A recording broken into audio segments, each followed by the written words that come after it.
Welcome to HET electrical technology. So today మన panel వచ్చేసి ఇది అవుట్డోరింగ్ లైటింగ్ డివి ప్యానల్ ఇది. సో ఇవాళ ఇది మనం డెలివరీ ఇవ్వబోతున్నాము. ఒకసారి మనం లోపల చూసుకున్నట్లయితే ఇది వచ్చేసి 160 amps ఎంసీబీ కమర్ అనమాట. ఇది మనం పైన విఐఎఫ్ మీటర్ అయితే వాడడం జరిగింది. ఇవి వచ్చేసి ఆర్వైబి ఇండికేటర్స్.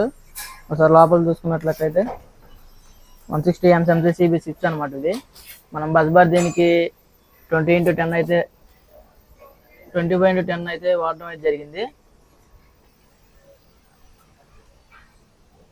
ఇది వచ్చేసి సిటీ కైల్స్. ఒకసారి మన అవుట్ గోయింగ్ కూడా ఎట్లా ఉందో ఒకసారి లోపల చూద్దాము. సో ఇది వచ్చేసి అవుట్ గోయింగ్ అనమాట. ఇది వచ్చేసి 2 పోల్ ఎంసీబీలు అనమాట. ఇది లైటింగ్ అవుట్ గోయింగ్ సెక్షన్ కాబట్టి మనం అన్ని 2 పోల్ ఎంసీబీలు అయితే తీసుకోవడం జరిగింది.